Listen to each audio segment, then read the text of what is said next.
you have to understand, if the SEC ever did turn loose of any of those documents, then they would have to fully admit that the United States government had full knowledge of the massive fraud going on at Citigroup before they bailed them out to the tune of $500 billion.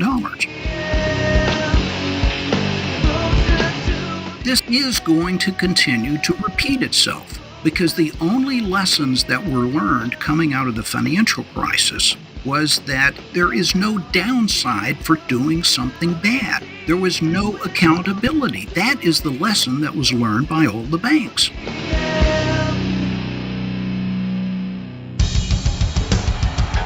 What I have said is that this campaign is not just about electing a president.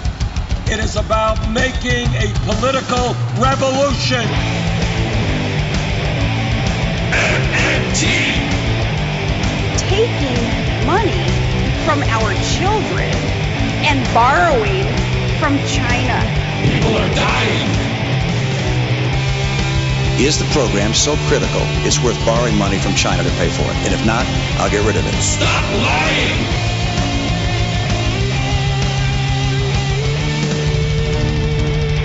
I want the truth!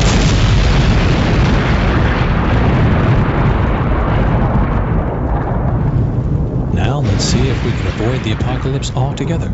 Here's another episode of Macro and Cheese with your host, Steve Grumbine. All right, and this is Steve with Macro and Cheese. We are going to be talking to the $29 trillion deep throat. This is one of the most important interviews that I've done with Macro and Cheese. Today we have Richard Bowen. Richard Bowen is a whistleblower, and we are going to be taking his lived experience and transmuting an incredibly complicated and vast conspiracy into a street crime. It's theft. In the immutable words of Tom Murphy, yeah, fucking A right, it's theft all right. Theft of people's lives, freedom, and ability to live as free citizens within the confines of what the entire purpose of the United States is presumed to be, based on the principles of life, liberty, and the pursuit of happiness, built in the preamble, Bill of Rights, and Constitution, which was constructed to sever the power of elites, feudals, through separation of powers. Instead, over the course of the last 40-odd years, we've seen a massive collapse of the rule of law because of the integrity of law no longer exists. It's a facade. And that's what we've learned week in and week out on our podcast, The New Untouchables. Another myth of American governance is a government of, by, and for the people. We know that this is no longer true, but for very few of us understand what's actually happened to make it so, and actually what the system has done to make it so. Our audience, you the people, need to understand our financial system, the lifeblood of capitalism, works in a way that has created a fictional economy based on fraud that the entire system can backstop, ensure, by infusing massive government stimulus through emergencies that create socialism for a criminal enterprise. It could take you years to fully realize the history and policy and reasons behind why things are the way they are. But my guest today, Richard Bowen, is literally the $29 trillion deep throat. We just hope that his truth will penetrate the universe of noise out there, and we are filled with propaganda, because very few of us really understand what we're in the midst of. Because of this, we don't know how we got here. It's so incredibly timely because as of now, the Supreme Court is set to hear oral arguments in a case through which the Arkansas Teachers Pension is suing Goldman Sachs for what appears to be the exact same case my guest represents. Welcome to the show, Richard. Thank you so much for joining me today. Thank you, Steve. It's terrific to be here. Absolutely. So you've got an incredibly powerful story. I've had the luxury of learning about it on the New Untouchables and through the process of you doing The Con with Patrick Lovell and Eric Vaughn and Bill Black and others. So I guess before we get too far, for those people that aren't in the know of what's going on right now, can you take an opportunity to explain who you are in terms of the control fraud that has happened in Wall Street and Citibank in particular? Well, very high level, Citigroup consolidated all of their various mortgage operations, and I was given a huge promotion. And I was responsible to make sure that the $90 billion a year that they were purchasing in mortgages and immediately selling, by the way, met our credit policy. And silly me, I saw some stuff that was going on that, quite frankly, was illegal. It was actually fraud. And I started warning about it. And I warned about it for a year and a half.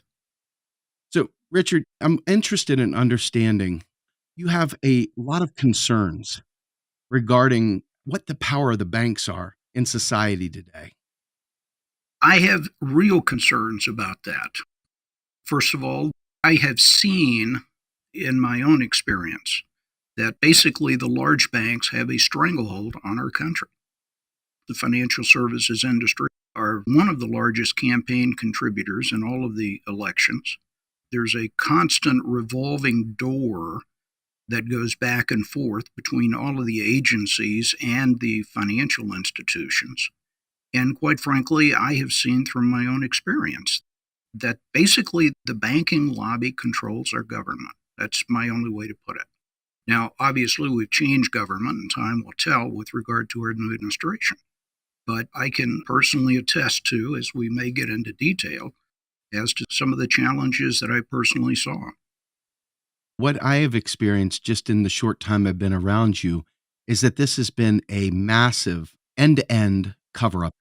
Nothing accidental about any of this. And I guess the question is, as a man of faith and a man that was involved in the banking industry, how did your faith inform your actions within the industry as you did your job?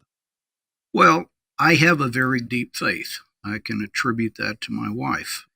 And I will tell you, as I have gone through difficult times in my life, and this obviously was by far the one on the edge, I've prayed about it as to what I should do.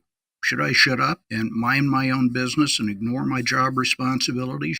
Should I leave, or should I try to change things? And I kept getting the message, I need to stay the course. I need to do what is supposed to be done. And that's really what has helped me persevere throughout this experience. You say your responsibility. What exactly was your position at Citigroup? And what is the job description of a chief underwriter? Okay, in early 2006, Citigroup consolidated all of their very diverse mortgage operations, and I was given a huge promotion. I was promoted to the position of business chief underwriter. And in that position, I was responsible to make sure that the $90 billion a year of mortgages that they were purchasing from other banks and mortgage companies. And by the way, in my area, Citigroup did not originate these mortgages. They purchased them from other banks and mortgage companies. In fact, close to 1,000 other banks and mortgage companies, many hundreds. And it was my job to make sure that these met our policy guidelines. And that basically was the overall job. Now, Citigroup, when they purchased these mortgages, immediately turned around and sold most of them. And when they sold them, they gave their representations and warranties. They basically gave their guarantees that these met our policy guidelines that they were selling. And yet I was finding that 60% were defective. They did not meet our guidelines. So, silly me, I started issuing warnings. I thought it was my job. And gosh, I sent email, I put it in my weekly report, I made committee presentations. I even cornered people in the hallway at the water fountain. I'm not a shy guy. And this went on for about a year and a half. And during that period, the volumes kept increasing, and the rates of defective mortgages increased to over 80%. And yet Citigroup continued to warrant in their representations and warranties that these met our policy guidelines. So this was a very trying period. It makes me wonder. Bill Black talks about the recipe for fraud, and he talks about two of the four pieces, though, were making sure that there was an incredibly high volume of transactions, and the other one is making sure that there were very little reserves in place to support any of the defaults. Can you tell me a little bit about your experience with that particular recipe for fraud? Well, the volumes were certainly increasing dramatically, totally outstripped the personnel that were really responsible to ensure the safeguards and the credit policies were truly being monitored. And quite frankly, they were ignoring the actual underlying credit issues, so they were not setting up any reserves for these. And so that's his recipe perfectly. It's exactly what was happening. So you had a team that was actually delving into this. You had loans coming in from all over the country. What was that volume like in terms of processing? Were you able to actually focus in on these things, or was it just like slamming them through? Well, the way it was set up was in my largest area where we purchased and sold over $50 billion a year. We would purchase these loans one at a time, and then they would immediately turn around and sell the loans. And then ostensibly, my function was set up to come in after they had been sold and take a small sample to demonstrate that we're still meeting the credit policy. And it was my sampling that found 6 months into my new job that we were not meeting our policy. Matter of fact, at that point in time, 60% of the loans that we sampled did not meet our policy. And yet they were sold with representations that they did meet our policy.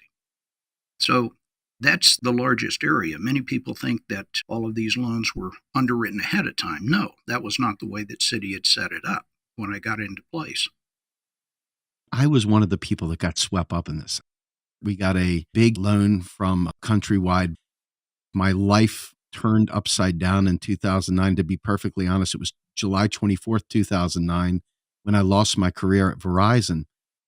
I think there's a lot of people that are very similar to me in the sense of how this played out. Can you describe who were some of the key providers of loans at that time? Oh, we were talking about New Century. Countrywide was obviously a very large outfit. We bought a large volume of loans from Countrywide. Basically, all of the major players we would purchase loans from. And the real key there for all of the mortgage companies was to make the loans and immediately sell them. And by selling them, then they were basically foisting the responsibility of the credit and everything else on the purchaser. And that actually fit very well into Bill Black's fraud structure. Make the loans, very little in the way of credit observations when they make the loans, and immediately sell them and don't worry about them. And Citigroup was a concentrator. They would purchase from all of these Countrywides and New Centuries and so forth, and then they would turn around and immediately pool them or sell them themselves on a greater scale. And they would sell them to Fannie Mae, Freddie Mac, mortgage securitizations. And again, that was the whole key up the line. Everybody that touched and sold a loan made a great deal of money. So, Richard, one of the questions I have, going back to our time at the New Untouchables and the con, Michael Winston really put it out there painfully. This guy has been through so much. What was your relationship with Michael Winston? Well, I didn't know Michael at the time. I have since come to know Michael. We've actually become friends as we've both got involved in the docuseries The Con, which, of course, the New Untouchables is based on. And he's a terrific guy. And quite frankly, his experience at Countrywide has cost him dearly, even on his health. And Michael is not unlike the other whistleblowers that are out there in other organizations, except he bit the bullet, he stayed the course, he refused to back down, and as a result, he paid the price. Is that the story of a whistleblower? Is that literally what we put whistleblowers through in this country? You guys are doing God's work. And it seems like you would think that our system, which is a system of laws and buying for the people, would absolutely support you in this. But instead, it seems like it actually works against us. Steve, you obviously don't understand. If you're a whistleblower, for example, if the top management at Citigroup had paid attention to what I was screaming about, then they would have had to have curtailed this very, very profitable business model of buying and selling mortgages. And that would have meant a significant reduction in incentive compensation that this profitable business model drove, which went into everybody's pocket. So there was incentive for all of management not to pay attention and to ignore and to bury anything that might threaten their ongoing incentives. And quite frankly, that played out in all of the large organizations. And as a result, the whole focus is to shut up the whistleblower, get them to be quiet, whatever it takes to get them to shut up so that they can continue the profitable operations.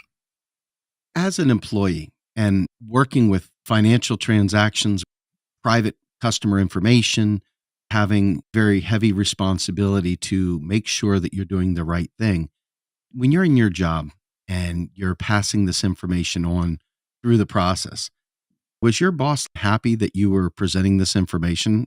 How did that play out? Well, my immediate boss was the chief underwriter, and he was exceptionally supportive. He was likewise concerned about what I was finding. And he would take my warnings and put his warnings on top of them and send them on to an even greater distribution list. And then sometime in 2007, he had all of his responsibilities stripped away, and he felt compelled to take early retirement. And my new boss, the new chief underwriter, was not real happy about all of these warnings that I continued to send. So again, everybody up and down the line that's involved with a whistleblower will pay a price, as my boss found out. This is the stuff that just makes you crazy. People like Chelsea Manning and all the other whistleblowers throughout history. And every one of them has met with a jail cell, diminished career, diminished life. What have been some of the impacts to you at this point? Oh my gosh. First of all, I tell my students, I'm presently a professor at the University of Texas at Dallas, which is where I went after I left Citi. And I tell my students, you will pay a price for blowing the whistle. It will take a toll on you professionally. Believe me, my career in the financial services industry is completely dead. And you'll pay a toll on it personally, even physically. I will tell you, I remember being in Citigroup meetings and arguing my position with regard to the crap that we were selling in mortgage loans. And I remember my stomach just being tied in knots and aching and hurting. Well, after I left Citigroup, I actually had a ruptured colon. I had to have emergency surgery. I almost died. And the doctors agree it's probably stress related. They wound up taking out part of my colon. And I had 3 major surgeries on that. So it will take a toll on you. Fortunately, I have a very strong family relationship, and my wife was supportive throughout this. But in many instances, it takes a toll on the family. Tell me a little bit more about that. How did your wife respond to that? I know when we have problems in our home, it always ends up bringing a lot of other problems because you're panicked, you're feeling scared, you're stressed out. What was the impact to your life at home? Well, obviously, it took an impact on our standard of living. The stress was palpable. It truly was. She understood what I was doing. I went out of my way to inform my family and my children and their wives what I was doing, and implicitly receiving their approval to go forward with it. But it does have a terrific strain on the family. And matter of fact, the studies that have been published on whistleblowers, many wound up with the family breaking up ultimately because of this. That's horrible. You go to your boss, he ends up paying the price for being a part of this. Your family life is in disarray. Even though you've got a strong faith and a strong relationship, it's still taking a heavy toll. And then you still pressed forward. You still asked to get information. What kinds of information did you request? How were you blocked? Well, I was ignored. And no one could argue with me, Steve, with regard to what I was finding. No one could argue with me. All they could say, well, these are just technical exceptions that you're measuring. And I say, well, then change the policy so they're not technical exceptions. And of course, they couldn't do that. And then obviously, when the credit cycle turned, that's when the mortgages really started cratering very badly. Because at the outset, the economy was expanding. People were cashing out mortgages on their house and living off that, and then they would refinance their house and live off of that. And it was an expansion across the board, and the real estate prices were going up. Then all of a sudden, when it turned, that's where the technical exceptions, where the loans were given to people that did not meet the credit qualifications, really started defaulting in a huge number. I guess the follow-up to that is, as you're going through this process, you came up with an approach. What was your strategy here? Well, it's nice to think that I had a strategy. I was doing my job. I was trying to fix it. And bits and pieces, my budget would get cut, and people would promise that they would give me new data processing reports that would help fine-tune the underwriting process and identify more definitively the lenders that were selling us bad loans, because we didn't have any automated reporting that would give us this. And inevitably, I wouldn't get the reports that I had asked for, even though I had been promised. And then there would be all sorts of excuses why they couldn't. And my budget was cut, but strangely, everyone else's budget was increased, and they were able to add to manpower. So it was very subtle. It was a daunting process. And basically, I stayed the course. You kept pressing to take it all the way, and you talk about these technical issues. Sarbanes-Oxley seemed to be a key consideration. Can you explain what Sarbanes-Oxley is and how that played into your work, and as you pressed forward and deeper, how this played a part of things? Well, Sarbanes-Oxley was put together after WorldCom and Enron failed. Enron first was what really was the emphasis. And the whole focus was on internal controls. Sarbanes-Oxley was written to make companies have adequate internal controls to check on the quality of everything that they were doing. And Sarbanes-Oxley also made it illegal to retaliate against whistleblowers. By the way, no one bet any chips on that. There's never been a prosecution on that. Indeed. But also, one of the provisions that they put in Sarbanes-Oxley is executive management has to swear, they have to certify every quarter that the internal controls are effective. And I was a part of the internal control process, obviously, to make sure that we had the controls in place and we were not producing crap that was going to cause loss to the company and investors. And so that helped me stay the course. And also I used that when I finally went to the board of directors, and we haven't gotten to that yet. So tell me, what exactly is the feeling inside the company? Do they know you're on to them, or do you think they just don't want to deal with you? They don't want to deal with it. They didn't want to pay attention. It was like the elephant in the living room, and everybody that walks through won't acknowledge the elephant, but they've got to step over the dung and they've got to go around the elephant and so forth. But nonetheless, the issue is not to recognize the elephant. And that's exactly what was going on at Citigroup. No one wanted to give any credibility to the warnings that I was issuing, although individually they could not argue with me. So you kept taking this up the food chain. Tell us about once you get to the top. Where are you at now? Somebody's going to hear you, right? Well, as I indicated before, I'd been issuing warnings for about a year and a half. I had seen my boss, who was supporting me, stripped of all of his responsibilities and basically forced into retirement.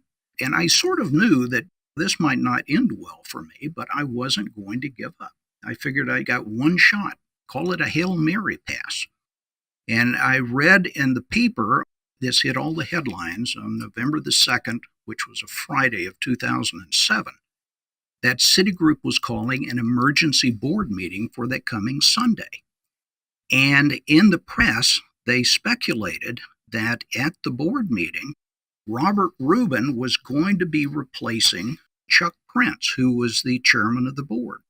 Before you go further, tell us who Robert Rubin is. Folks, this is going to tie a lot of loose ends together. Well, Robert Rubin was chief operating officer of Goldman Sachs, I believe. And then he left Goldman Sachs and became the Secretary of the Treasury under President Clinton. And then he helped lobby for the repeal of Glass-Steagall, which put some controls in place on the banks. That's about the time that Citigroup merged with Travelers Life, which was an illegal merger, by the way, under Glass-Steagall. And yet they merged under a waiver from the Fed, so they had to repeal Glass-Steagall. Robert Rubin was very active in apparently lobbying for the repeal process as he was Secretary of the Treasury. And as soon as it was apparent they were going to repeal Glass-Steagall, which they did, Robert Rubin left and joined Citigroup. And then obviously with repeal of Glass-Steagall, they could keep the merger in place and Citigroup could go forward. And he was named Executive Vice Chairman. I've forgotten exactly what the title was, but he was very high up in Citigroup. So when I saw that he was going to be named at the board meeting on November the 4th to replace Chuck Prince as chairman of the board, I said, this is my opportunity. This is how I get my warnings to the board of directors. So the next day, November 3rd, Saturday morning, sitting at my kitchen table, I drafted an email. And I sent that email to Robert Rubin, who the next day was named chairman of the board. Wow. I also sent it to the chief financial officer, the chief risk officer, and the chief auditor, because I knew under Sarbanes-Oxley they had to certify that the internal controls were effective. And in the email, I said internal controls are broken. There are huge financial losses. Well, we won't go into the details, but suffice to say, somebody did receive my email, and I was basically told not to come back. Wow. Here you are putting this stuff out there. We've got a guy, Robert Rubin, who is in the revolving door of government and banking, pushing to tear down the firewall between investment banking and savings and loans, and then gets put back into government. And once he's done his destruction, leaves and goes back to private industry to reap the rewards of it. This guy, Robert Rubin, seems like a real parasite. That's the epitome of what I related to earlier as the revolving door, Steve. Unbelievable. One of the things I want to talk about is the concept of reps and warranties. Creating the SEC and the 1933 Securities and Exchange Act, all this came from the PCOR hearings. This was a big deal, and it's a key fundamental aspect of not only the new untouchables, but also the con. I guess my question to you is, to me, this seems like a red flag for every single human being in America, especially people that have pensions and have other investments that they're expecting will grow old with them so that they'll be able to be taken care of in life. It seems like these protections that were placed in there, they're not doing their job anymore. But explain what reps and warranties even are and the purpose of the SEC and how it has failed citizens of this country.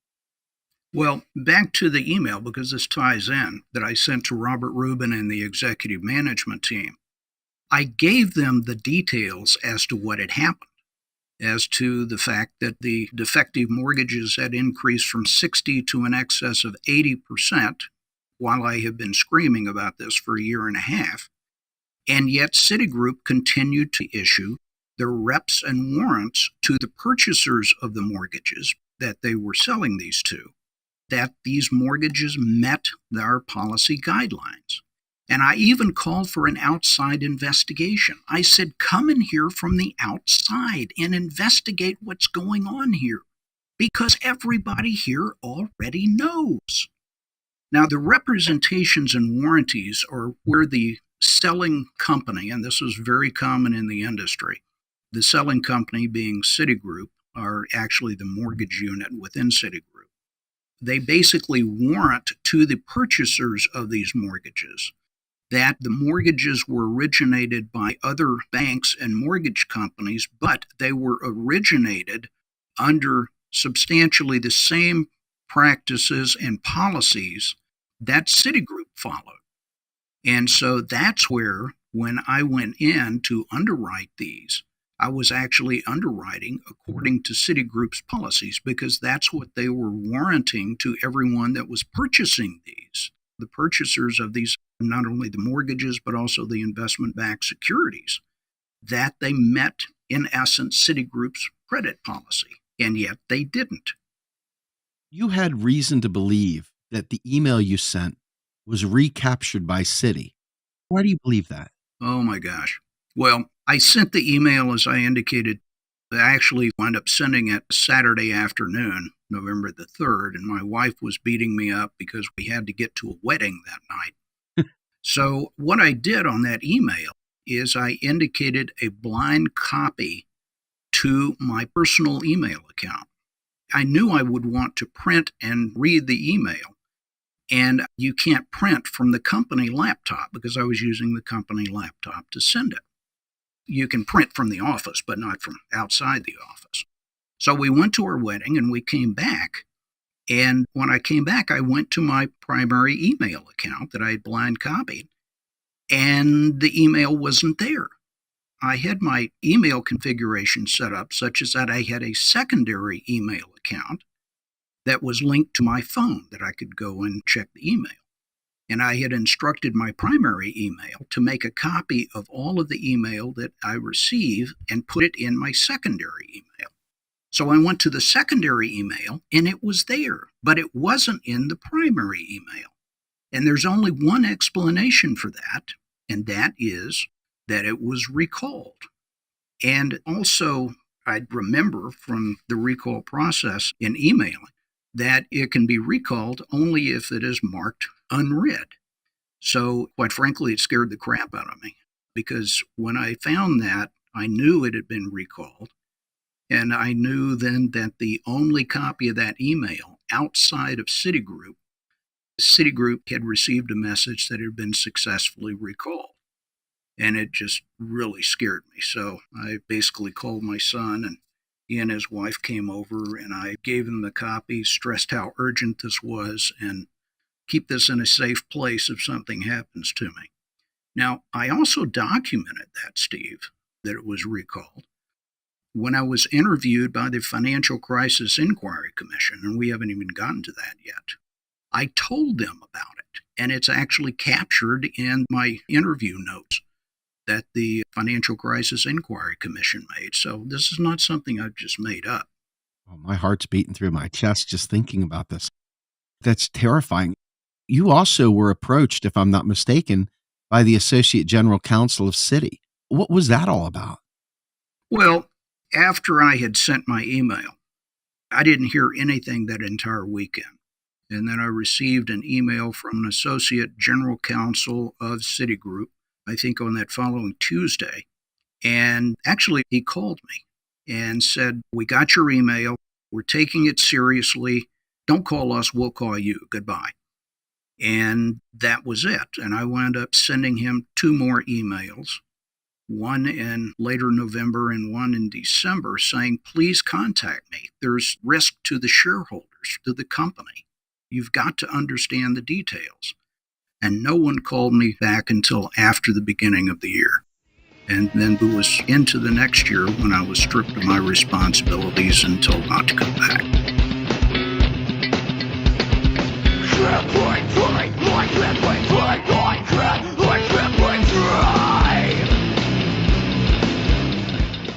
You are listening to Macro and Cheese, a podcast brought to you by Real Progressives, a nonprofit organization dedicated to teaching the masses about MMT, or modern monetary theory.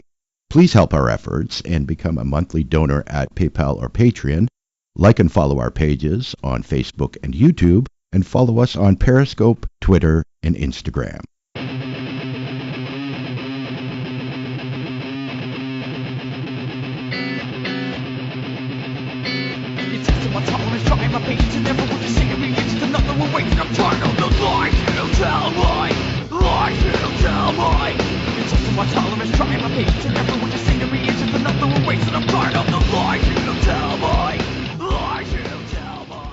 Wow, it's absolutely insane.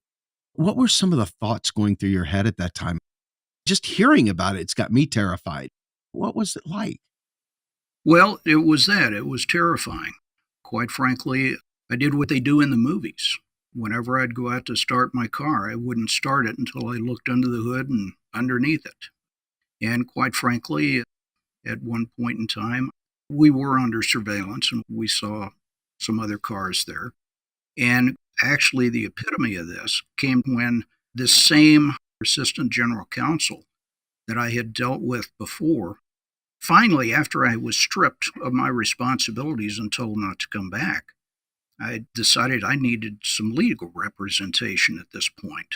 And I referenced around and I found an attorney. And the attorney called me on my cell phone. I was at the office and we arranged to meet. It was a short conversation. He introduced himself and we agreed to meet at a restaurant late that afternoon. And almost as soon as I had hung up from him, I received a call on my cell phone from the same associate general counsel. And he was yelling at me. He was screaming at me. And believe me, we'd had some other conversations, and he was always great to talk with and very congenial. He said, "I want every document you have, anything." And I said, "Look, I don't have lots of documents. So you come take my computer. It's all on my computer. It's the company's laptop anyway." So it was actually more than just a coincidence. I came to find out that he contacted me immediately after I was called by my attorney on my cell phone. Indeed. So you ended up going to the SEC. What ended up happening?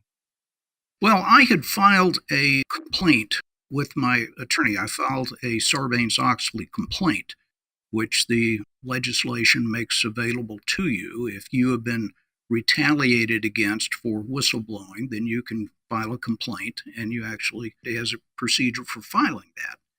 And included in that complaint was my Rubin email. And quite frankly, this, I think, went all the way up, and the SEC became aware of my email and my complaint. And so they called me, they wanted me to testify. And so I did testify behind closed doors for 2 days in July of 2008. But before I even got there, Steve, I put together 1,000 pages of documents of all of the warnings that I had issued. I still had my laptop. They hadn't taken it from me yet. And I put out over 1,000 pages of all the warnings that I had been issuing and all of the reports that indicated that what I was saying was true. And I sent that to the SEC. And so when I got to the SEC and we started going through all of this, and this was with a number of their prosecutors from their enforcement division, they got really excited. And they said, "Mr. Bowen, we are going to pursue this." And then they actually followed up with my former boss that had been canned. And he basically confirmed everything that I had told them. And then 3 months later, we had the bank bailouts, where Citigroup was bailed out to the tune of basically $500 billion worth of capital and guarantees. Plus, they were given another $2.5 trillion ultimately in secret low-interest loans by the Fed. And at the end of all this, the United States government owned 36% of the largest bank in the world. That's absolutely insane. So I guess my question to you, I can't even imagine being involved in this, much less being the guy driving through this. We're interviewed by the Financial Crisis Inquiry Commission. What happened there? Well, in that instance, again, Congress chartered the Financial Crisis Inquiry Commission, and they actually charged the commission to investigate the financial crisis. And if they find evidence of criminal wrongdoing, then they are to send a criminal prosecution to the Attorney General of the United States. And they had gotten hold of my Sarbanes-Oxley complaint that I had given the SEC, as well as the Rubin email. And they asked me to come in and talk to them. And we actually scheduled a time to come in on February the 27th, 2010. And before I even got there, though, I had told him over the phone about this treasure trove of documents, the 1,000 pages of documents that I'd given the SEC. And by the way, the SEC refuses to release those to anyone. And as a matter of fact, there have been many requests of even journalists under the Freedom of Information Act. And the SEC has refused to release any of those documents, with the official excuse that they are confidential and Citigroup trade secrets. So, quite frankly, I guess that includes the fraudulent representations, which I had printed off the SEC's own website where they had registered the mortgage-backed securities. I guess the Citigroup trade secrets apply even to those which were obviously off the public website.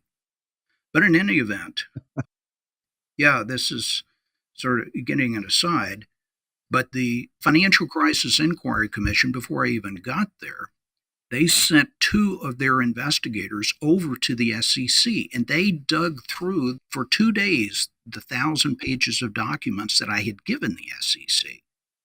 So when I got there, they already knew the story, but I told it to them anyway, and I gave them some additional stuff. And now you want to know what happened? Oh, absolutely.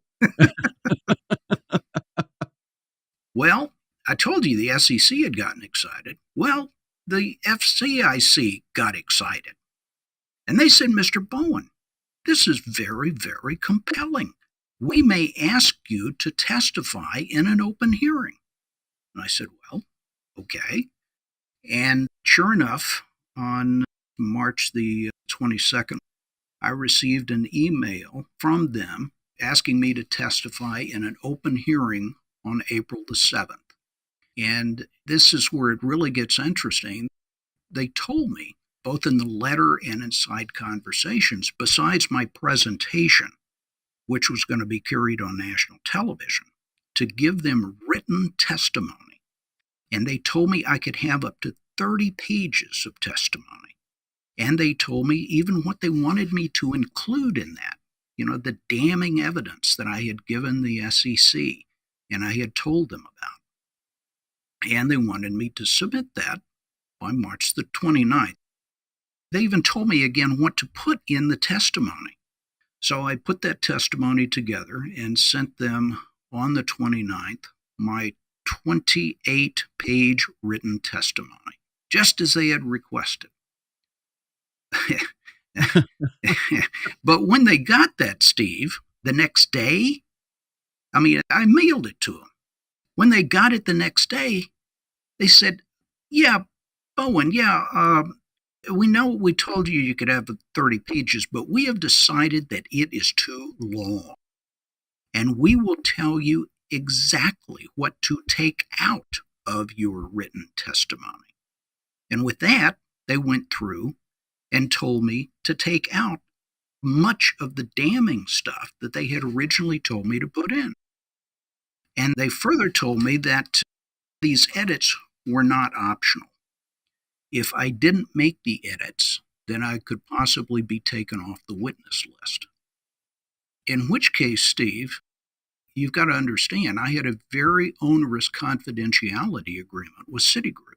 But Citigroup had specifically exempted me from that confidentiality agreement to testify before the Congressional Commission. I could tell them anything. But if I wasn't allowed to testify before the Commission, then I could never tell anyone anything without jeopardizing my family. Wow. I spent an entire night on prayer on this thing, Steve, and I made the decision that it's better to get something in writing than nothing. So I made the edits, and I sent them my edited 20-page testimony, I think on April the 1st, and that became my official testimony. They put it on their website the night before the hearing. My goodness. I understand the decision you made. You were going to have no opportunity to testify whatsoever if you didn't do this. I guess my question is going back to that original board meeting, and you knew the minutes of that board meeting in the transition to Rubin as chief executive were held from the public until 10 years after they became available through the National Archives. Can you explain why and what was so important about the meeting notes? Well, when the commission went out of business, they sent all of their records over to the National Archives with instructions that they could not be read for 5 years. They were basically sealed for 5 years. Now, let me digress for just a second. I am going to come back to that. The Congressional Commission went out of business, and when they were going out of business in early 2011, there were interviews with Angelides, the chairman, and others, and they said, we vow transparency. We want the American people to know what we learned in all of our interviews. And you can actually go to their website. And at the time, they put on their website a list of all of the witnesses, the hundreds of witnesses that they had interviewed. And you can go down that list and you can click on a name and you can download the complete transcript, everything they told the commission. You can actually click on another button and download the MP3 file and listen to it on your treadmill. Now, that is transparency. Yes. But if you go down that list of all of the witnesses, Steve, you won't find the name Bowen.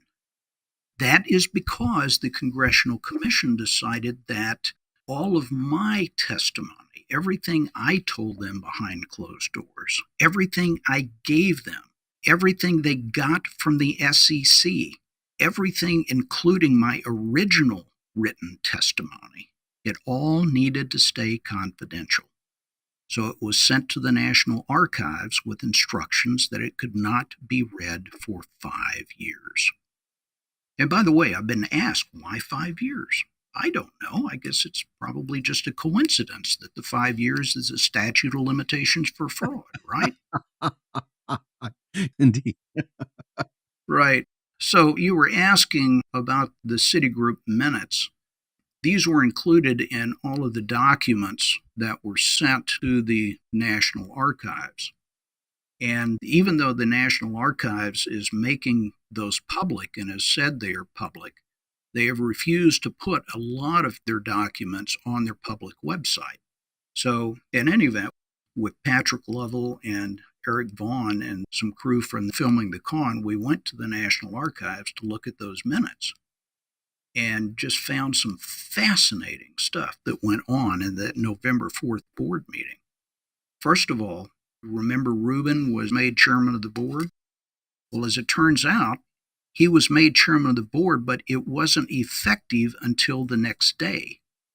And immediately after the board meeting, the directors' audit committee met because they had to approve the statement that was going to be made, the representation and warranty under Sarbanes-Oxley that the internal controls were effective. And at that board meeting, obviously Rubin was not there, he wasn't chairman yet, but the chief financial officer, the chief auditor, and the chief risk officer were all at that board meeting. And it was represented in the board meeting to the audit committee that there had been no changes that had taken place since the last board meeting, knowing they had all received my email the day before. So basically, they lied to the director's audit committee to get that approved. That's just insane. For folks that are listening to this, this is a lot of technical details. But for regular people, the fraud that was perpetrated on all of us during the great financial crisis, these are the people that were trying to save us. Dick Bowen is a hero. How many people committed suicide from losing their homes? How many people lost everything? The very real effect of this is not in this elite criminality that goes on within our government and in our financial institutions. It's the people at the bottom that are being left out of this. And we're giving you these details, and they're very interesting. But in reality, we know what happened, and yet it's been covered up. The deep details elude the average person. No, you're right.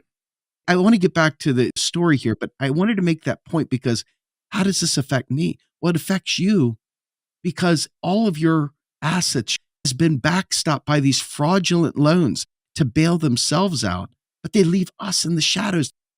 Well, let me tie a ribbon around that director's audit committee. This is going back to the earlier discussion when I told you that I knew that my email had been recalled.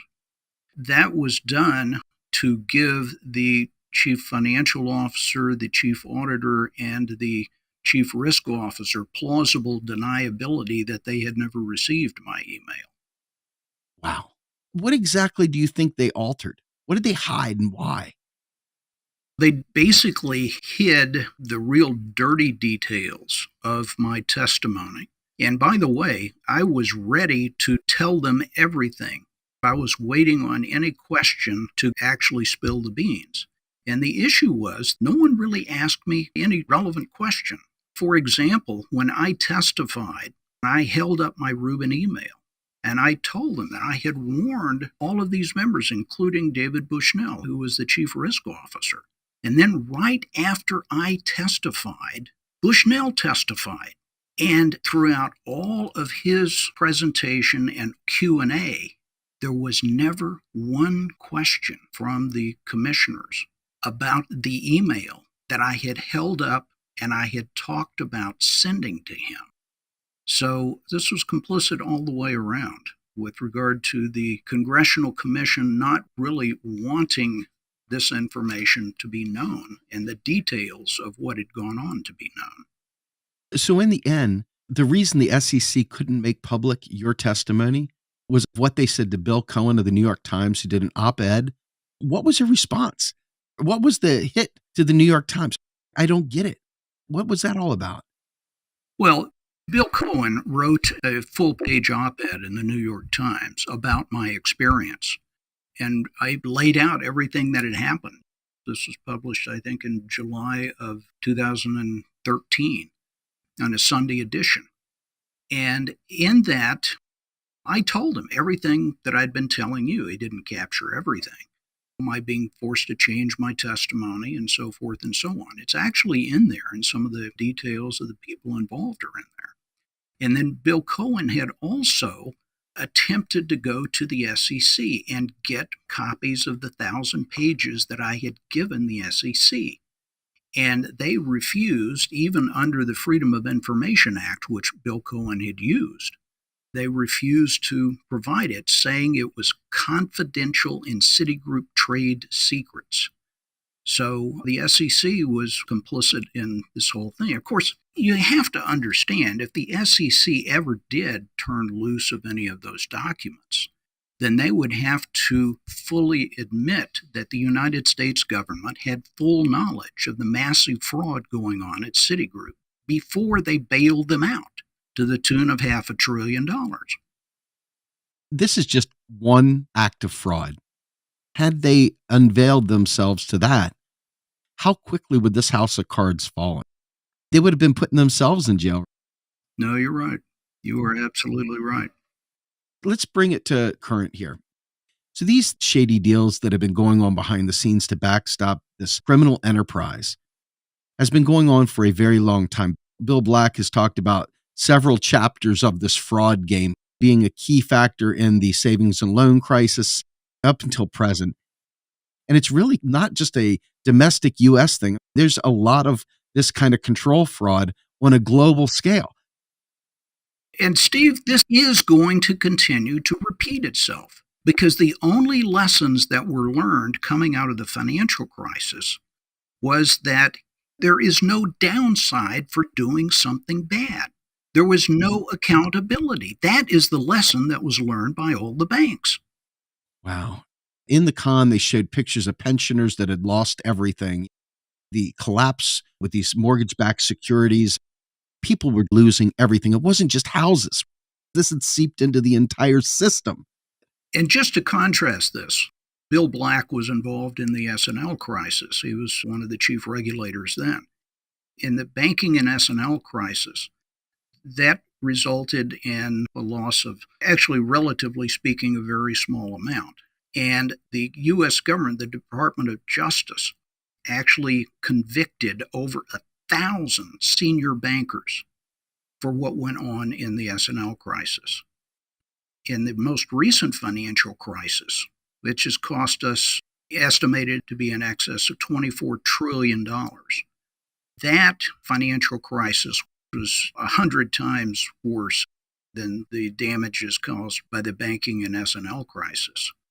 That crisis, we have had 0 prosecutions basically coming out of that, of senior financial executives. Now you compare that to the 1,000 that they prosecuted successfully in the previous crisis. So there is a willful desire not to find accountability. I think it's important to note that Goldman Sachs is being taken before the Supreme Court regarding the Arkansas teacher retirement system, $19.5 billion.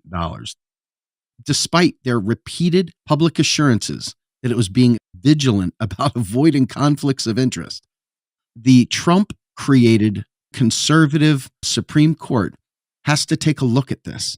And it will be very interesting, now that conservatives have a 6-3 majority, how that will actually play out. Because we know the control fraud is not a partisan game. It's not a bug in the system. It is the system.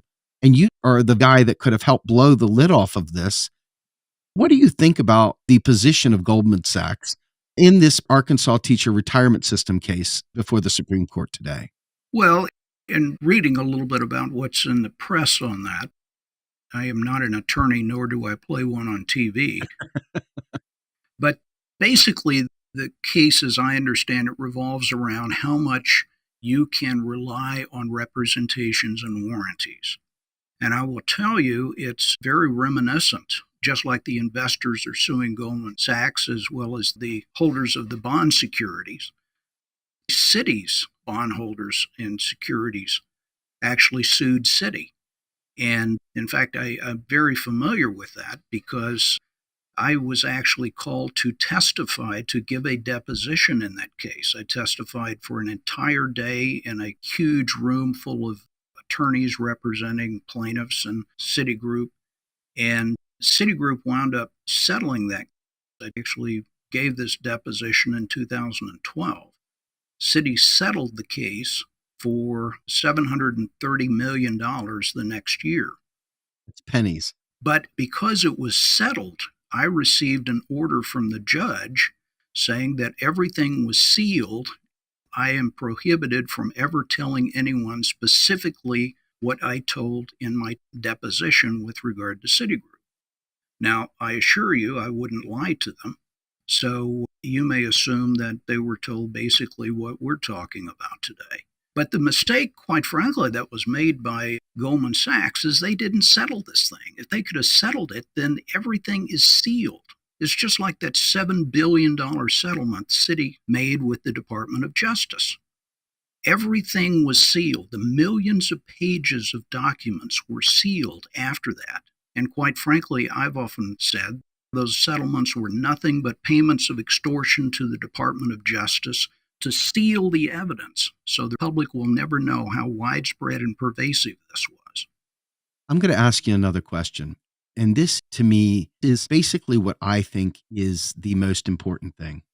Aside from the fact that you've got pensions falling apart, Bernie Sanders talked about the criminality of Wall Street, that the Wall Street business model was fraud, and he stopped talking about it. Have you ever talked to anyone in the political arena, your information for them to do anything with it? And if so, what did they do with it? Well, first of all, in 2014, Bill Black and I visited with Elizabeth Warren's staff. We did not meet Elizabeth Warren, and we explained what was going on, and they were very interested because obviously Senator Warren sat on the Banking Commission, and we're trying to get the government to investigate what went on. Let me digress for just a second because I will tie this back together. We mentioned that all of the records went to the National Archives, including everything that I gave them. with instructions they had to be sealed for 5 years. Well, in March of 2016, the National Archives started releasing all of their documents. And I got on their public website and started rooting through all of the documents that were there.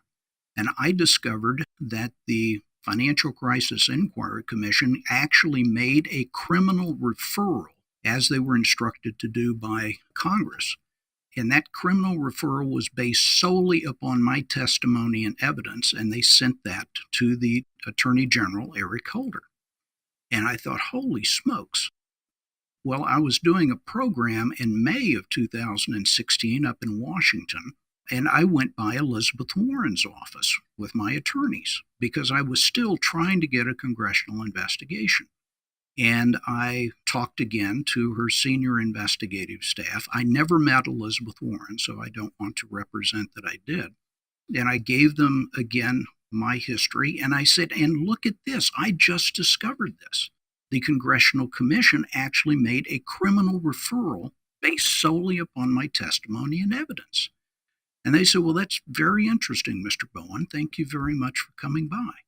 Well, 2 months later, it hit all of the headlines that Elizabeth Warren had instructed her investigative staff to go through all of the records released by the National Archives. And they discovered that the Congressional Commission actually made 11 criminal referrals and sent all of that evidence and the criminal referrals to the Attorney General, Eric Holder, who basically sat on them for 5 years while the statute of limitations ran out. This man is a traitor to the people, a cover-up for the oligarchs that screw our nation on a daily basis. It's ridiculous. How many people are still celebrating the godliness of Barack Obama? And Eric Holder has somehow been able to maintain some sort of an esteemable view. These people have materially harmed millions of families, the people that are supposed to be our champions. This is so important because without bringing this to a head, we will always have to worry about losing everything. This system is dog eat dog to begin with. Capitalism is based on competition, no matter who you are, and there's not an ounce of humanity baked into it. And these people have a responsibility to take this information and do something with it. Do you feel like anybody will actually do anything with it? What do you think it will take to get this stuff to be acted upon? We've got to wake the public up, Steve. The public needs to demand action. And quite frankly, we have a new administration, and I'll give them the benefit of the doubt at this point. But up to this point in time, as I said before, the large banks have a stranglehold on this country. And the only way they have kept that stranglehold is by keeping the public in the dark. I've got to ask this question. Was Joe Biden not Barack Obama's vice president? Did he not get briefed by Eric Holder? I find it fascinating that this man did not have explicit knowledge of what was going on, especially given Joe Biden's long career as a Wall Street front. The man has done nothing but backstop bankruptcy laws to hurt regular people to allow Wall Street to run roughshod on us.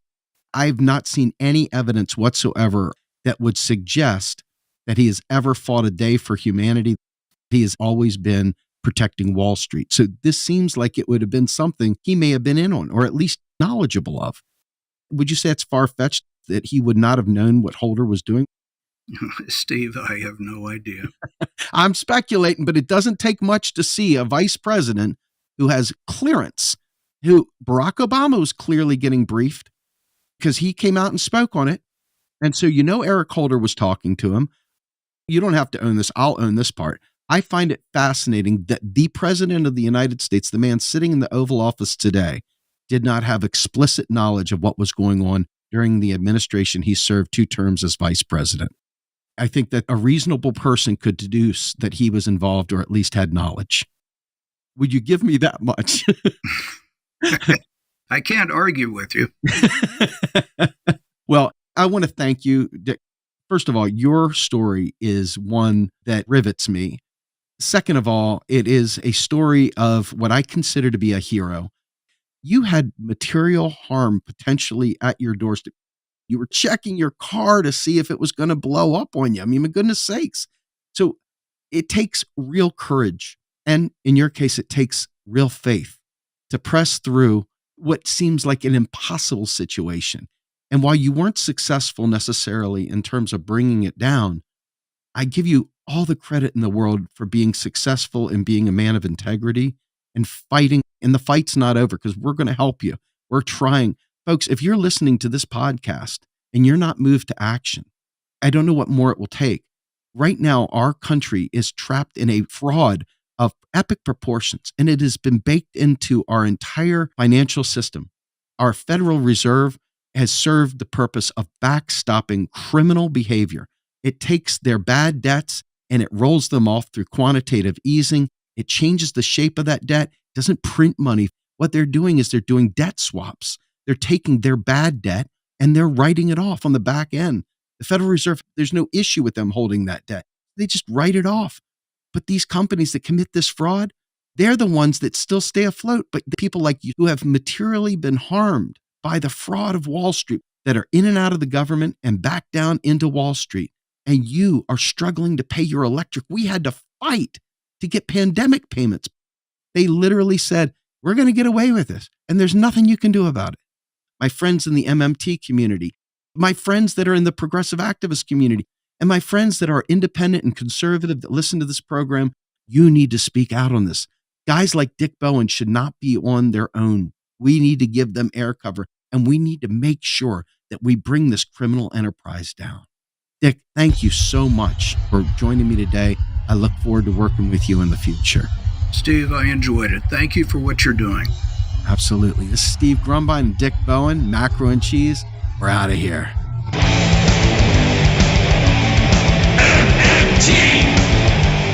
Macro and Cheese is produced by Andy Kennedy. Descriptive writing by Virginia Cox and promotional artwork by Mindy Donham. Macro and Cheese is publicly funded by our Real Progressive Patreon account. If you would like to donate to Macro and Cheese, please visit patreon.com/realprogressives. I want the truth.